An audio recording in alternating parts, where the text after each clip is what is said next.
গরম গরম ভাত দিয়ে ইলিশ মাছ ভুনা আর কচি লাউ দিয়ে চিংড়ি মাছের তরকারি দিয়ে ভাত খেতে অসাধারণ লাগে। আসসালামু আলাইকুম সুপ্রিয় দর্শক, সবাই কেমন আছেন? আশা করি আল্লাহর রহমতে সবাই অনেক ভালো আছেন। আমরা আলহামদুলিল্লাহ ভালো আছি। আজ ইলিশ মাছ ভুনা করব, সেজন্য ইলিশ মাছ একটু লবণ হলুদ দিয়ে তেলে ভেজে নিচ্ছি।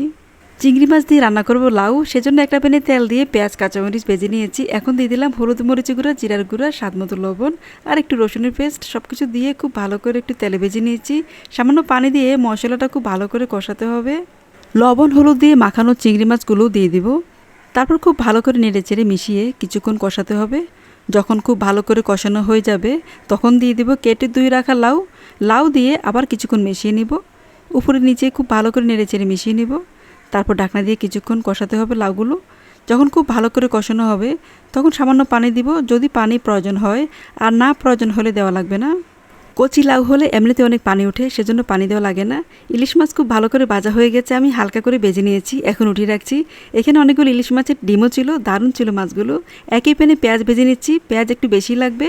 পেঁয়াজ যখন হালকা করে ভাজা হয়ে যাবে তখন এখানে অন্যান্য মশলা দিয়ে দিব। আদা রসুন পেস্ট দিব সামান্য করে।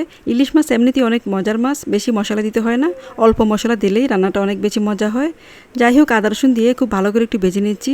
আদা রসুনের কাঁচা স্মেলটা চলে গেলে এখানে দিয়ে দিব হলুদ মরিচ গুঁড়া, জিরার গুঁড়া, স্বাদ মতো লবণ। সব মশলা অল্প অল্প করে দিব। সব মশলা দিয়ে খুব ভালো করে তেলের মধ্যে একটু ভেজে নিব। যখন খুব সুন্দর একটা গ্রান বের হবে তখন দিয়ে দেবে একটু পানি। পানি দিয়ে মশলাটা আরও ভালো করে কষাতে হবে। যত ভালো করে কষানো হবে ততই রান্না মজা হবে।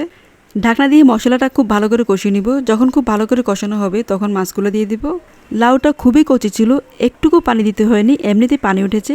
এখন দিয়ে দিলাম একটা টমেটো কেটে, খুব ভালো করে নেড়েচেড়ে একটু মিশিয়ে নিব। টমেটো দিলে আমার কাছে অনেক বেশি মজা লাগে, সেজন্য একটা টমেটো দিয়েছি। আর কিছুক্ষণ রান্না করলেই হয়ে যাবে লাউটা। ঢাকনা দিয়ে কিছুক্ষণ রান্না করে নিচ্ছি। কচি লাউ হলে রান্না করতে বেশি টাইম লাগে না, খুবই তাড়াতাড়ি রান্না হয়ে যায়। যাই হোক, এখন একটু উল্টে পাল্টে দিব। আর দিব ধনিয়া পাতা। লাউ তরকারিতে ধনিয়া পাতা না দিলে কিন্তু মজা হবে না।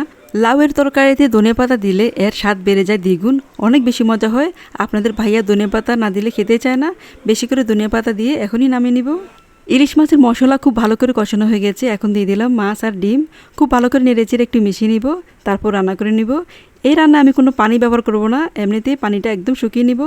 ঢাকনা দিয়ে কিছুক্ষণ রান্না করে নিব। এর মাঝে আমি কয়েকবার উল্টিয়ে পাল্টিয়ে দিব যেন নিচে লেগে না যায়। তবে কোনো পানি রাখবো না, খুব ভালো করে শুকিয়ে নিব, তাহলে কিন্তু এই মাছটা খেতে অনেক বেশি মজা হয়, খুবই সুন্দর একটা গ্রান হয়। যাই হোক, এখন আমি আবার উল্টিয়ে পাল্টিয়ে দিচ্ছি।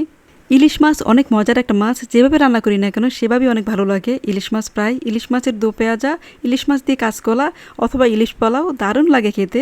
ইলিশ মাছের যখন পানিটা একদম শুকিয়ে যাবে, একটুকু ঝোল থাকবে না, এ পর্যায়ে ইলিশ মাছটা নামিয়ে নিব, তাহলে অনেক বেশি মজা হয়। ইলিশ মাছ রান্না হয়ে গেছে, দেখুন কেমন সুন্দর হয়েছে মাশাআল্লাহ, তেল ছেড়ে দিয়েছে। আর লাউ দিয়ে চিংড়ি মাছও রান্না হয়ে গেছে, দারুণ ছিল সব খাবার দাবার। তো সবাইকে অনেক অনেক ধন্যবাদ যারা কষ্ট করে আমার ভিডিও দেখেছেন। আবার দেখা হবে নতুন কোনো সুন্দর ভিডিওতে, সে পর্যন্ত সবাই অনেক ভালো থাকবেন। আল্লাহ হাফেজ, আসসালামু আলাইকুম।